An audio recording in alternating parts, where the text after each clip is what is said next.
أعوذ بالله من الشيطان الرجيم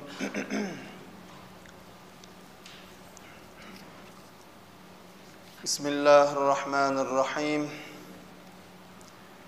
الحمد لله رب العالمين والعاقبة للمتقين والصلاة والسلام على رسولنا محمد وعلى آله وأصحابه أجمعين أما بعد Assalamu aleykum ve rahmetullahi ve berekatuhu hormat musulman doğanlar.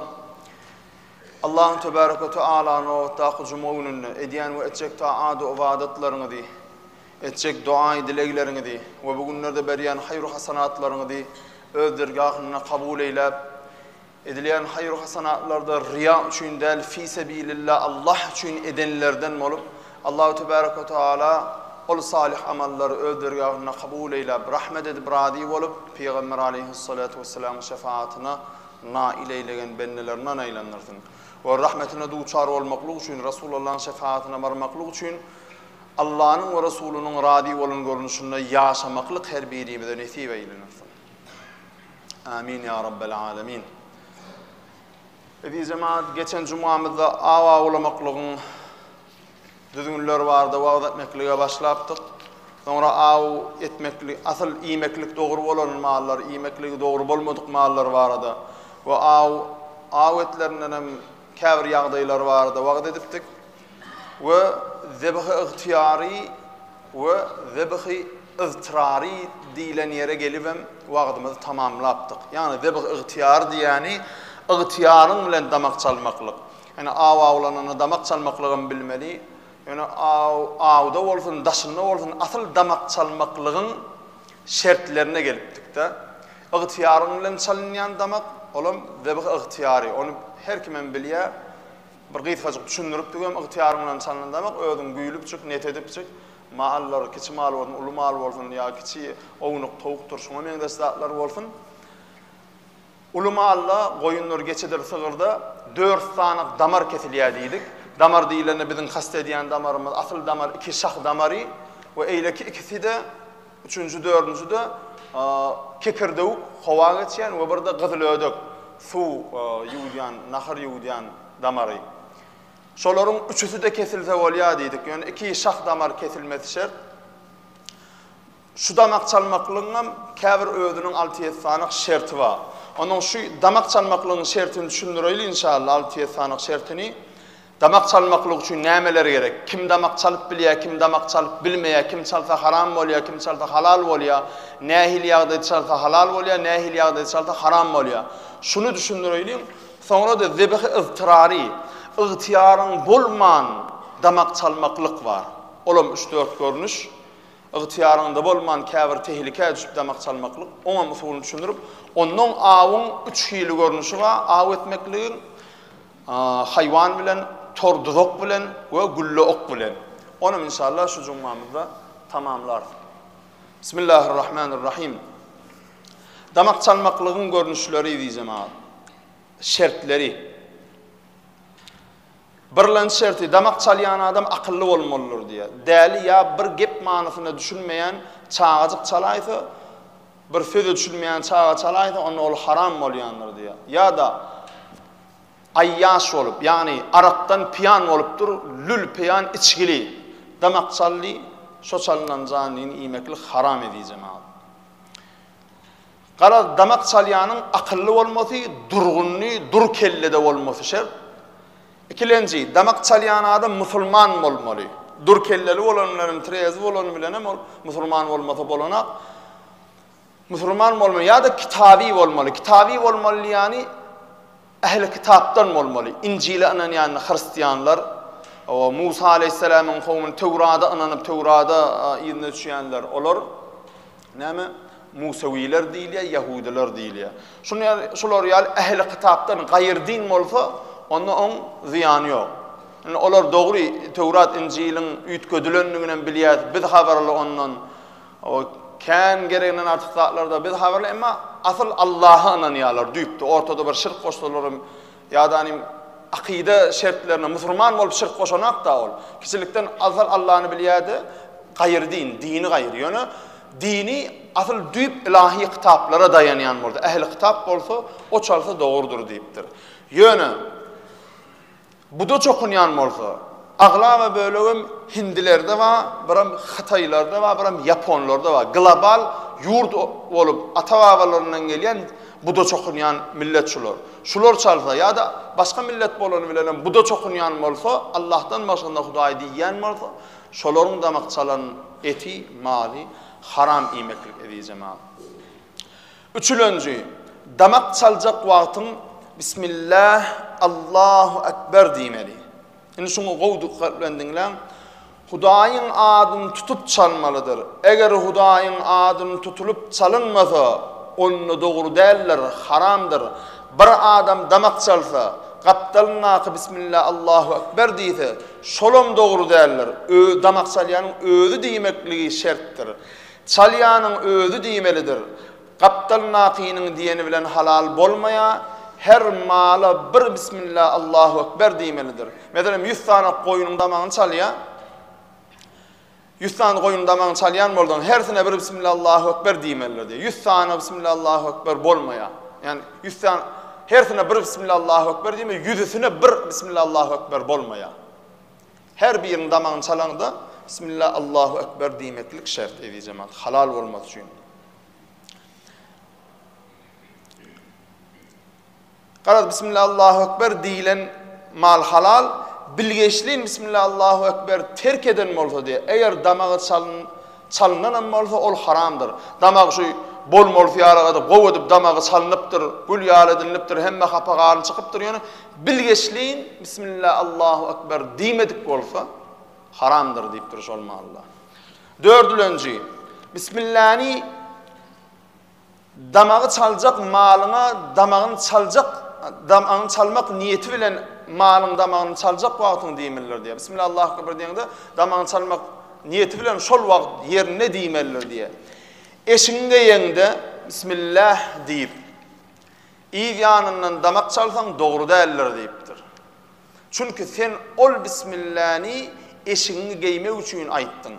Malyň damagyny çalmak üçin aýtmadyň diýe.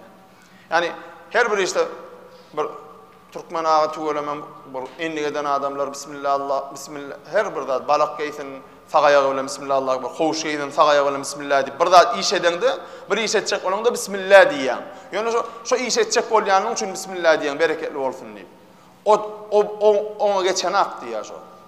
Damak çaljak wagtyň illa şu goýunyň damagyny çalmaklygy niyet edip Bismillah, Allahu Ekber diýilýär. Yalnız adı Bismillahirrahmanirrahim de diýmeli däl. Rahman ve Rahimdar bolan Allah'ın Rahman, Rahimdar yumşak sıfatyny agdap damak çalmaklygy dogry däl. Bismillah, Allah'ın adı bilen Allahu Ekber. Allah ol beýikdir. Näme üçin illa şu tedaglaryny Allah'ın yaradan zadyny Allah'ın adı bilen çykarlar, çalynar. Jan çykaryan Allah, sen damagyny çalyp sebäp bolýan o janyň çykmasyna. Ýöne şu jany beren Allah'ın adı bilen bu ol Allah beýikdir. Ondan başga beýik ýokdur. Şu pikirde can alýan önemli bir zat edýän. Şoň üçin Allah'ın ady bilen edilinler we beýik bolan ismi ýatlanlar. Beşilençe edýjem ad. Damak çalanynda diňe Hudaýyň öz adyny tutmalydyr. Bismi Nebi, yani peýgamberiň ady bilen ýa-da bismi Ewliya ýa-da ewliyanyň ady bilen diýip o şoňa meňes zatlar tutup damak çalmak haramdır edýjem abi. O da dogry däldir. Indi şu sorag ýüze çykar. Nähil wallahi Aýşan janyň ýoluny, Guram Aýşan janyň ýoluny damak çalýar biz. Dogry çalmany başarmaly. Olaryň ýoluny bir zat sadak etmek, olaryň ýoluny bir zat sogab bagş etmek dogry däl diýemdi. Onu bir döwür Wahabi aqidatyna berk tutýardylar, diýýärdiler, bir tobar fitne çykýardy. Oňa ters düşünmäň. Haýsy aqidada bol, näme bol, musulmanmy Allah'ın adyna çalynar. Damak Allah'ın adynyň başga çalynsa haramdır, ýene birgede haramdır. Ha düzgünü nähili onu. Şunu edi bilerdiňiz. Bismillah, Allahu Ekber diýip damagyny çalýan Allah berdi o jany. Ondan Allah Teala sana bäriňe sowap ýazda. Bir janyny meniň ýolumy bagş etdi diýip. Sogap yazıldı mı? Ana, şu sogabi Peygamber Muhammed aleyhissalatu vesselam ruhuna bağış ediyen veya plan sahabanın ruhuna bağış ediyen ya da plan tabi'in veya plan tubuğu tabi'in ruhuna bağış ediyen ya da Aişan zanatamın ruhuna bağış ediyen Kur'an Aişan zanatamın ruhuna bağış ediyen demeklik doğrudur, bolmalı şeyledir, düzgünüdür şu. Can çıkarılanına dine ve dine Bismillah Allahu Ekber Allah'ım senin yolunu senin rızan için deyip çalınmalıdır demek. Sogabını islen evliyana, dirine, ölüyene bağış edip bilersiniz diyeceğim abi. Yine şul düzgünüdür. Altıncı, bir koyunun damağını çalıp sonra Bismillah Allahu Ekber deyip yine bir koyunun damağını çalsa şu aralıktaki aydanım ikisini de olur deyse şu haram oluyor diye. Her sene bir Bismillah Allahu Ekber demeklik gerektir diye. Her sene ayrıtın Bismillah Allahu Ekber demeli. Yedilenci, damağın çalacak malın diri olmalıdır. Bir ölüp yatan malın damağını çalanın bilen ol halal bolmaya dirike damak çalmalı. Ya da anim, inni köp çopan adam, mal ile meşgul olayan adamlar şu tayin dikkat bilen dinlesin. Yarafı orada keserli orada şu tayin ihtilafa giryenler var.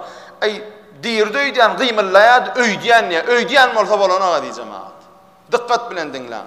Ya bir keserli malın damağın çalanında kan çıksa, ya ennamı titrese, ya ayağını çekse, ya diriliğin alamatlarından birini etse, şol halal olayanlar. Ama diriliğin alamatları çıkmasa, onu halal değiller. Eğer bir adam diri dik duran mali yıkıp damağını çalsa, onu da kan çıkmasa, ya da titremese, ol halal oluyor diye.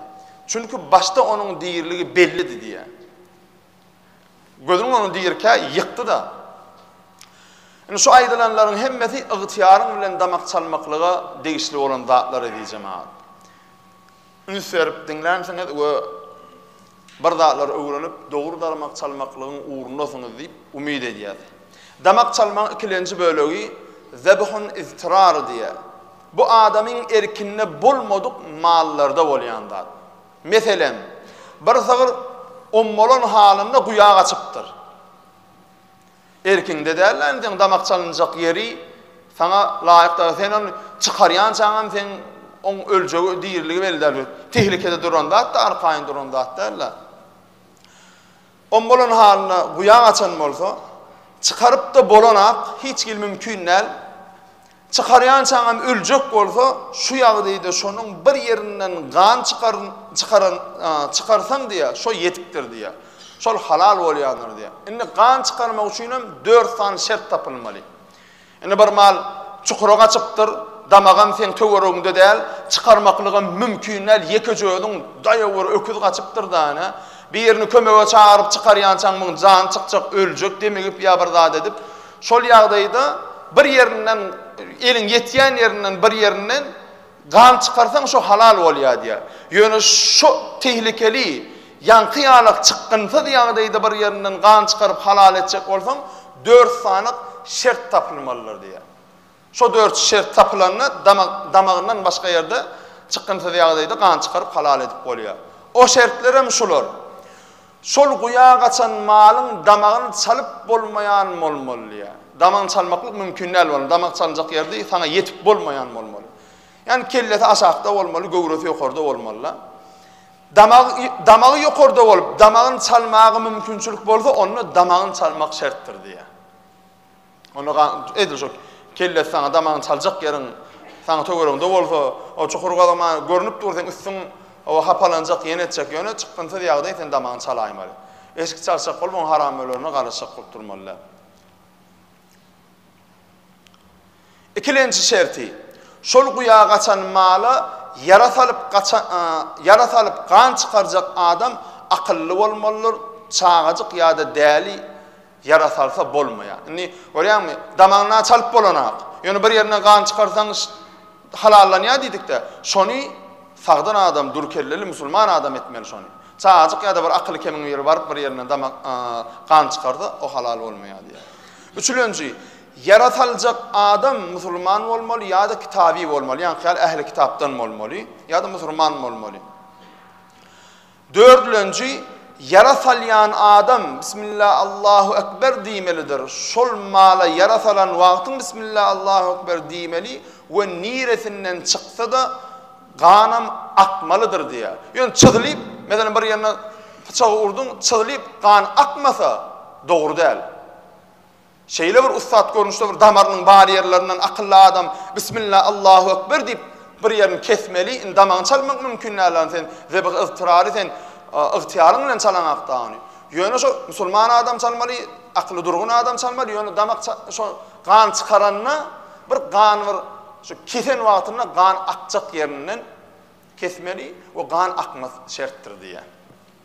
Waglap damak gany alak akyp durmada bir gan şeýle akyp bir syrgymaly gowja. Ine bir zaman awa çykan adam bir aw tüpeň bilen atmanka çenenip durka Bismillah Allahu Ekber diýip iň ýanyndan atmalylar diýe. Ya da bir tadini aw itini awa tarap kuşkurup uğradyan şol uğratjak wagtyň elguşy bolbiler, tazy bolbiler Bismillah Allahu Ekber diýip uğratmaly şolary. Ya da gapan guryan şol gapany guran wagtyň Bismillah Allahu Ekber diýmeli diýjem. Ine damak çalmaklyň görnüşleri şol we awyň geçen jumamyda aýdypdyk, nähili haýwanlar halal, nähili haýwanlar haram, nähilleri, haýsylary o ihtilafly onuň geçen jumamyda aýtdyk. Inni wagtymyzyň jemi edýän jemaat aw üç görnüş diýdik. Birlenjisi tor duzak gurmaklyk bilen aw etmeklik, ikilenjisi haýwanlar, aw haýwanlary bar, tazydyr, elguşdur, ýürüýte teriýerli itlerdir.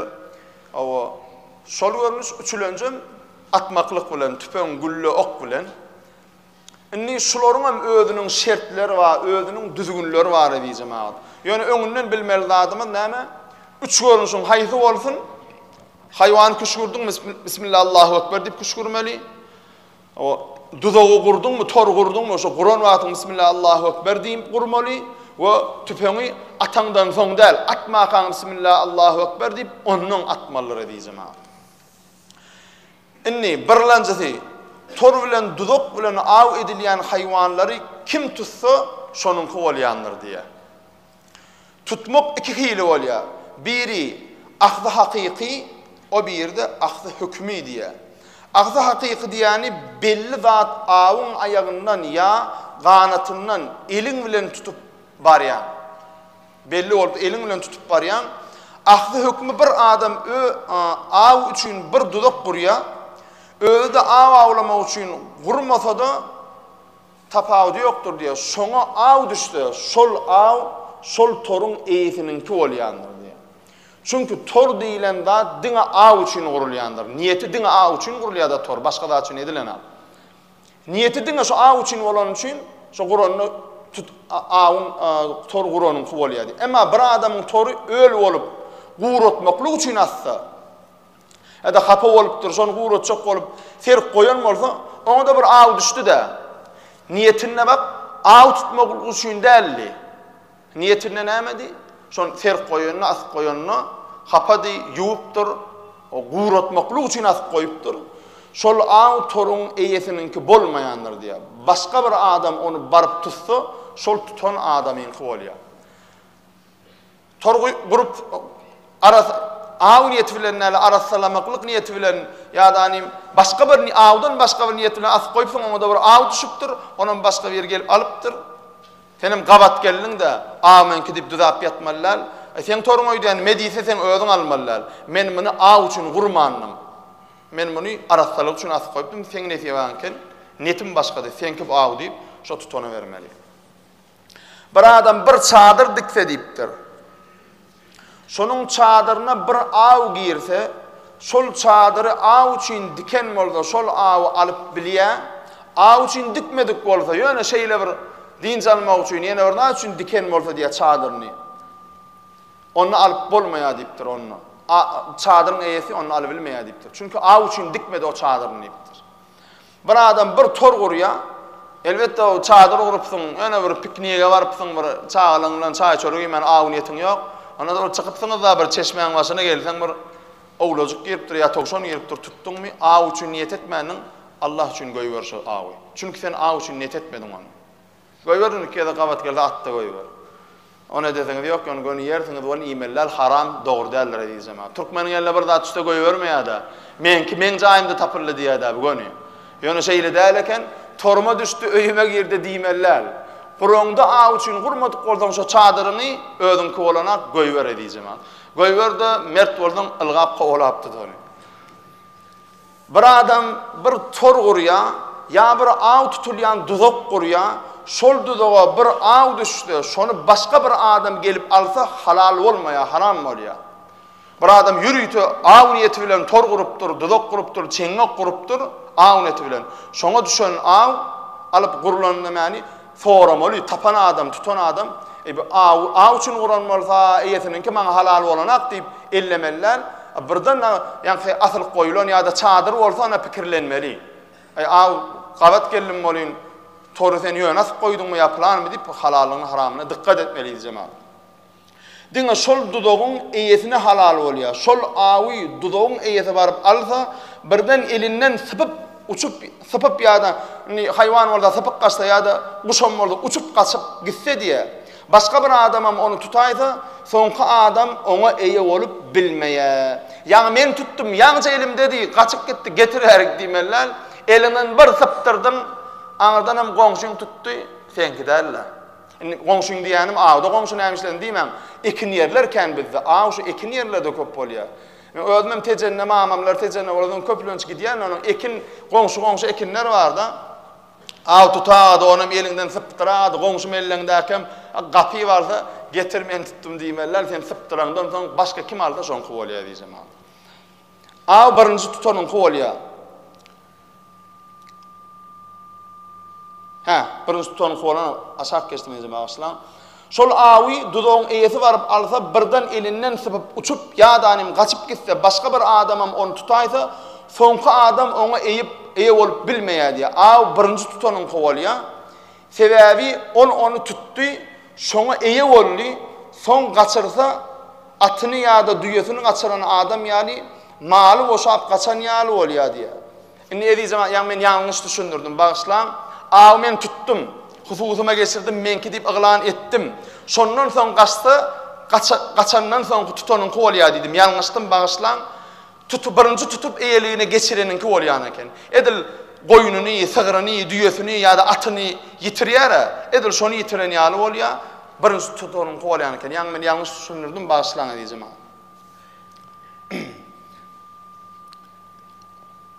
Öz eýeligini birinji tutup öz eýeligini geçirip hususyna geçirenligi üçin ikinji tutanyň bolana birinji tutanyň bolýan eken, ikilenji tutan gaýtaryp bermeli. Inni bir adam öz ýeriniň içinde çukur gadýar. Oňa da bir aw düşdi. Başga bir adam gelip şol aw alsa, şol aw gelip alan adamyň bolýar, emma şol çukury diňe aw üçin gadan bolsa, çukurun eýesinden başga adamyň almagy dogry däldir, diňe çukur gadan almalylar diýe. Aw niýeti bilen çukur gadan bolsa, oňa da aw düşdi, çukuri aw niýeti bilen gadanyň bolýar aw. Emma aw niýeti bilen almandyr, bir gadyk gazmak üçindir ýa guýu gazmak üçindir, bir başga bir sebäp bilen gadan bolsa, oňa da aw düşen bolsa, onam sen baryp üstüne barsaň, çukur gadan tapyp, aw üçin gadanmy ýa başga üçin soramaly bolýar, özüňe halal etjek bolan. Aw üçin däl bolsa, şeýle gadan bolsa, şu awyň üstüne birinji baran adam alyp bilýär diýsem. Ene iki ýekeň ýalňyş düşündirip soň düzeltdim, bagyşlaň diýsem. Tor bilen aw tutmaklygyň düzgünleri ýankyýalygy diýsem. Ikilenji haýwanlar bilen bizde elguş tazy türkmen agan köne milliligine barzat. Aw haýwanlar bilen aw etmekligiň özüniň düzgünleri bar. Tazy aw çuguşlar we ýa-şoňa meňdeş tälim berilen haýwanlar bilen aw etmeklik dogrudur. Olaryň hem halal boljak bolsa bir näçe şertleri bar. Olam awtun bolany bilen awgusun bolany bilen onuň hem özüň halal bolmasy üçin şertleri bar. Onuň dinläli inşallah. Birlenji itin av avlamağının təlimini alanlığı üç gedek öz tutan avını iman eyetine getirip bermegi bilen belli oluyor diye. İtin təlim verilen olmalı. Şu hayvanın təlim verilen olmalı ve tutan son təlim verilenliğin hakikattanım təlim verilen yönütü avı öğredilen canlardığını, hayvanlığını bilmek için sol avı öğredilen it olsun, so hayvan tutulan avı üç gedek iyiliğini özü iman hisset etmeyen eyetine getirip bilse üç gedek iyiliğini. Ondan sonra təlim allığı oluyor. Sol hayvan bilen av etmeklik doğru oluyor. Ama iki gedek getirip üçüncü de getirmen özü parçalayıp iyi oturan mı olsa? Özü şu etine nemedi oturan mı olsa? Onunla ol doğru təlim veriligi bolmaya, ol hayvanın av etmekliği doğru olmaya. Kuşun təlim alanlığı her vakit eyeti şonu çağırsa, yani yankı birinci aydanımız üç gedek özü iman iyiliğine getiren olmalı ol, ite değişli. Yani kuşa değişli. Kuşun təlim alanlığını ne edip bilmeli? İlki halal olacak, o da təlim hakikatten ama av için təlim alanlığı belli olmalı. Oğlum ne edip bilmeli? Kuşu diye her vakit eyeti çağıran vaktinde ol kuş öğürülüp gelse belli oluyor diye. Avı göy verdi mi? Ay şu av gereğim derle canavar kiçirerken, arrağırken deyip şu avdan yüde vursa uğrudan kuşunu siqılık bilen mi belli bir uğru təlim var olmalı. Kuşunu iyidine çağıran vaktinde şu kuş onun iyidine düşmen eyetinin çağılığına geliyen olmalı. Eğer iyidine gelse eyetini çağıran onun hakikatten hem yankı kuş təlim alanlığı belli oluyor. Ol kuş bilen av avlamaklık doğru oluyor. Sonun tutan avam halal oluyor, iyimek doğrudur diye. İt ö tutan avını iyse ya da kuş sen onu çağıranında gelmese onunla olorun təlim almadığı oluyor. Bu surette bulorun tutan avını iyip iymeklik doğru değil oluyor diyeceğim. İymeklik haram oluyor. İt bilen avı çıkmı barlak görmeli. Üç gedek iyiliğine avı özüne getiriyen mi orada təlim alıptır. On getiren avını iymek doğru. Kuş bilen avı çıkmı kuşun çağıran vaktinde eyetinin yanına geliyen mi olsa onu ol kuşunum getiren avını iymeklik doğru. Çağırında gelmese item üstten verdi. Üç gedek getiren avını uran avını getirip vermeyen mi olsa onu o itvilene av etmek doğru değil diyeceğim. Üçüncü, av edilen hayvanın yanına varanında sol av diri olsa diye sonun damağını çalmalılar. Her vakit sen iti ya kuşu bir avı kuş kursan ol it ya da kuş barıp sol av tutsa ya da toğulasa sen hem derre olga barmalısın diye. Baran vakitin ölen mi olsa onu halallar ama ölmedik olsa damağını çalmalısın diye. Sen baranında ölmedik olsa sen hem damağını çalmalısın. Ol av kuşun ya da itin salan yarasından ölse ol av doğru değiller diye. İymek haram oluyandır diye. Sen atıpsın, avlapsın, yaralanıptır. Kuş ya da iten barıp toğulaptır. Sen varanda ılgap barayan. Sen yanağından ölüptür. İt bilen kuş dine getirip vermeli sana. Tutup vermeli. Sen değmensin, it ya kuş barıp yaralap öldüren mi olsa onu doğru değiller diye. Diri olsa barıp damağını çalayan, sen atan okundan salan yarağından ölenem mi olsa onu bana yançan ölenem mi olsa halal oluyor, doğru oluyor diyeceğim. Dördüncü, kuşkuran itin ya da kuşun kuşkuran tarafına, kuşkuran hayvanına taraf gitmeliler. Başka yere ya da başka tarafa gitse, başka av tutup gelse, ol doğru değiller diye. Sen bir keyik görsen, sol keyiğe kuş görsen, ol it ya da kuş, av hayvanına it ya da kuş, şonu tutup bilmeyen yağda gelip, son sen kuşkurmezden öz-özünden ılgap barıp alsa, ol halal değiller diye. İti ya kuşu uğrattın bir keyiğe yağdanayım, atanda atmağında bir keyiğe yağdanayım, toğuşanlar bir daha da uğrattın, tutubilmeyen yağda sen yanına gelli, sen buyruğunu yerine yetirilmeyen gelli, son öz ihtiyarı bilen sen buyruk vermezden, sen kuşkurmezden gidip bir av tutsa, şol doğru değiller deyiptir, halal bolmayanlar deyiptir. Senin itini başka bir yeri kuşkurup koyuyorsa, ol barıp bir av tutsa, şol tutan avı halal bolmaya diye. Eyetinin kuşkurmesi şert ekeni diyeceğim ha. Indi senin tälim alan itine ýa-da guşuňa başga tälim almadyk it ýa-da guş kömek berse, ay bir sanaň özüň ýaly itli ýa-da guşly bir yer çykypdyr da sen bilen deň bir meýdana aw etmäne. Indi sen aw haýwanyňa on aw haýwany kömek berse diýe, ol dogry däldir diýe. Meselen, sen bir keýge öz tälim beren tadyňy goý berýän, ol tälim alan tady şol awa barýa. Barýaka gapdylanan başga bir tälim almadyk it ýa-da muňa meňdeş bir zat goşulsa diýe, ýanka goşulsa, ikisi bile şol aw tutsalar diýe, şol aw halal däldir diýe. Sen tälim alan itiňi uratdyň, tadyňy, gapdylanan başga bir ýygyp beren ýa-da bir tälim almadyk bir aw, bir haýwan goşul öz ýaly bir it goşuldy da tutdularmy bilelikde, onu halal däldir diýipdir. Altıncı, tadı ya da it ya da kuş ağı tutanını hükman şol ağı yaralamalıdır diye. Seninni atman şeyle dine şoň özü bilen çykanda hükman ağı yaralamalıdır diye. Eger onu basıp dem bermän, boğup ya da şolar ýaly bir zat edip gan çykarman, yaralaman öldürse, öldüren orada ol halal bolmaýar diye. Yedilenci, tälim alan it ýa-da guş tutan awunyň etinden iýmeli däldir. Eger it tutan awunyň ganyny iýip etini degmän getirse, hakyky tälim allygy bolýar, çünki eýetine gerek däl zady iýdi diýe. Senin tamamyňda normal elinde bolsa damagyny çalyp ganyny çykarýan da, eger ganyny yalaýan ýagdaýda onu ol gowy tälim alan bolýar, etine degmese. Çünki eýetine gerek gel bolan zady iýdi diýe-de. Gerek zadyn etinem getirdi diye. Şonda dogry bolýar.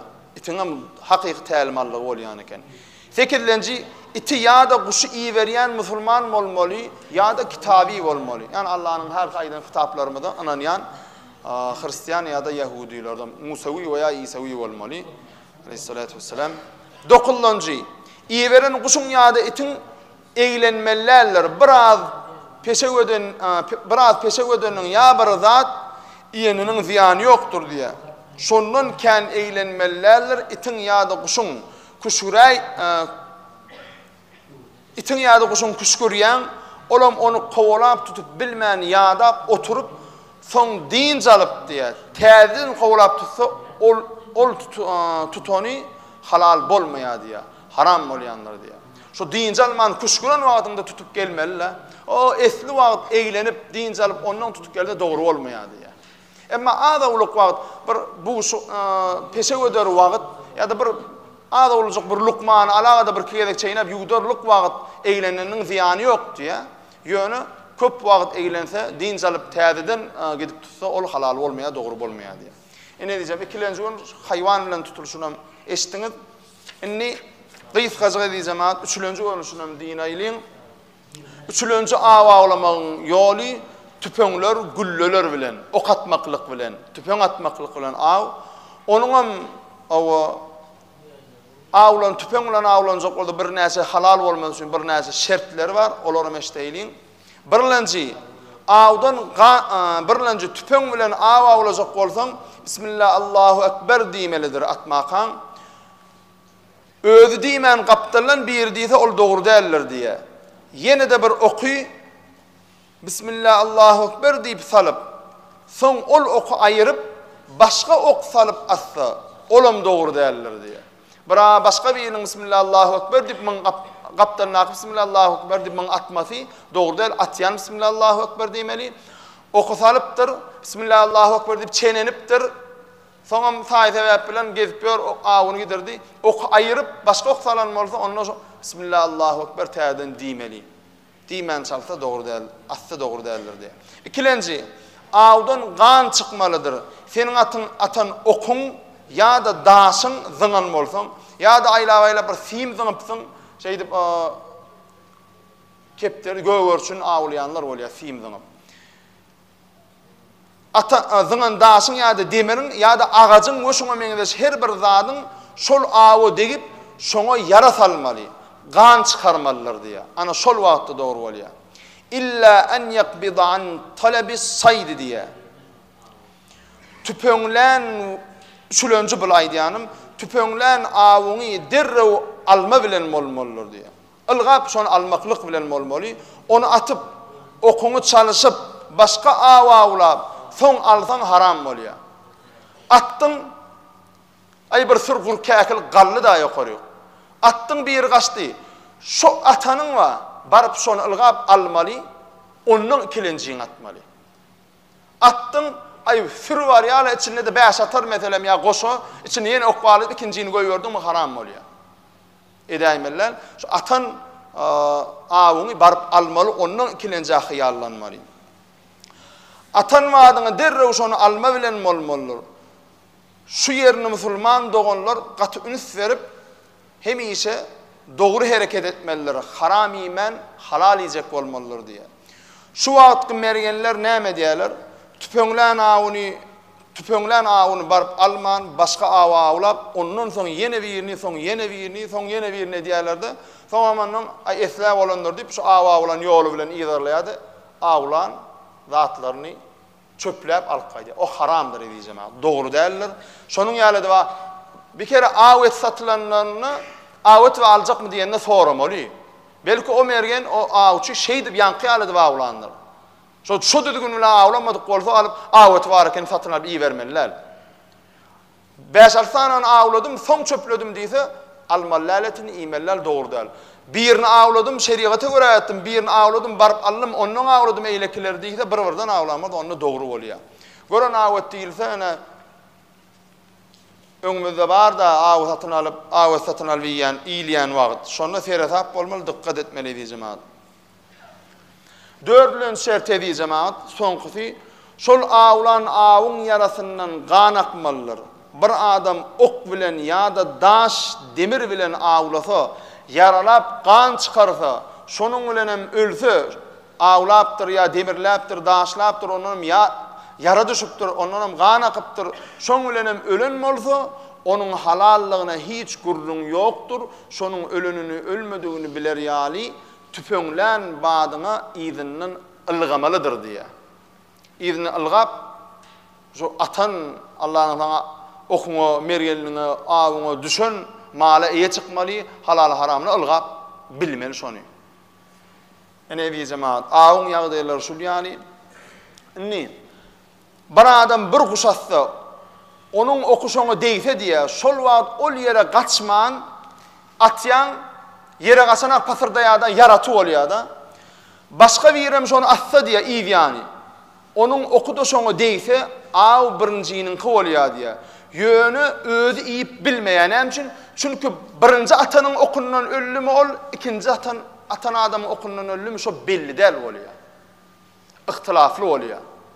Bu atdy deýdi şoňa belli degenligi. Ýöne pasyrda da gaçdy yaraty bol, ikilenjem atdy. İkinjiň kim deýdi ýöne haýsynyň kyn okundan ölenligi belli däl. Ol ýagdaýda birlenji albilýär diýeni özi iýmes dogry däl, başga birine paýlamaly bolýar diýär. Emma birlenji atypdyr, olam gaçypdyr ýöne öljek derejede yaraly bolmandyr. Birinji atanyňky öljek derejede yaralamandyr. Ikilenjem atypdyr, kesin belli ikilenjiň atanlygyň okundan ölli. Onda ikilenjiňki dogry bolýar, ikilenji halal bolýar, birlenji dogry bolanagy diýjem. Bir adam özü atýar, awy ok döwüp gaçan wadyna başga bir ýerine bar git derrew ölmedik bolsa, damagyny çal, ölenem bolsa alyp gelýse, Hanafilerden Kays Bediüddin diýilen ulama şu dogry bolýar diýipdir. Özüň atdyň bir adama da gaptanda birine de eniňdir ýa ýollaşyňdyr. Bar alga yaralanyp çykkan, akyp çyk, ölen bolsa Allaha aýt, ýok ölmedigen bolsa damagyny çal Allaha aýt diýse, şu Hanafi mezhebimizde Kays Bediüddin diýilen ulamaň görüşine görä dogry bolýar diýipdir. Bir adam bir aw tüpöngläni ok ol awyň bir bölegini aýryp taşlady. Şol ýagdaýda aýrylan bölegi iýmek dogry däldir. Beýletini iýmek dogrudur diýär. Şu Hanafi mezhebine öz mezhebimize göre şon ýalak düzgünü bar. Gopon tarabyny näle okun goja ykçamrakdaky bir bölegini goparsa o janly bolan taraby bar, göwreti. şu tarafı doğru bolýa, gopan tarafy doğru däldir diýipdir. Emma Şafii mezhebinde ikisi de halal diýipdir diýär. Emma atılan ok awy 3 bölege eden bolsa, köpüsü de guyruk tarapynda bolsa, 3 bölegin 3'üsünü de iýaýmelidir diýär. Eger ok awyň kellesini 2 bölen bolsa, 2 bölegem iýmek dogrudur, ýa-da ok guşy den 2 bölen bolsa, 2 bölegi de iýmek dogrudur diýär. Eger awdan bölünip aýrylan böleksiz şol aw ýaşap biljek bolsa, ol aýrylan bölegi iýmek dogru däldir. Bir meselem bir ýerini bölüp aýrypdyr. Indi bölüp aýryldy da bir ýeri aw guşdur ýa bir haýwanyň. Indi şol bölünen tarapsyz şo aw janawer aw edilen janawer ýaşap biljek bolsa, onu bölünen tarapy iýmeklik dogru däldir diýipdir. Eger aýrylan böleksiz ýaşap bilmese, 2 bölegi de iýmek dogrudur diýär. Aýşe ulrak bölegi gopan bolsa, 2 bölegi iýmeklik dogru. Ýaşap bilmän sıra ölýär da ol. Ana ýan gaýdalarynda ul kanundur edýjemät. Iň soňky meselemiz ýa-da tor guranynda şoňa guş çolaşyp, sen barýançaňa bogulup ölse haram bolýandyr. Emma baranynda diýri bolsa, damagyny çalyp alanynda halaldyr diýär. Ol tor gurup goýup, 2 günden soň baryp, olary alyp bazarda satmak haramdyr. Şu işlerden gaty serasap bolmak, o haramyna halalyna gaty ünüs vermek, kendine guwanman, owadanca datlygyna guwanman, nefsine döz gelip ýanky şertler tapylmadyk ýagdaýda halalyna haramyna dikkat etmek ähli ümmeti Muhammediyiniň borjudur edýjemät.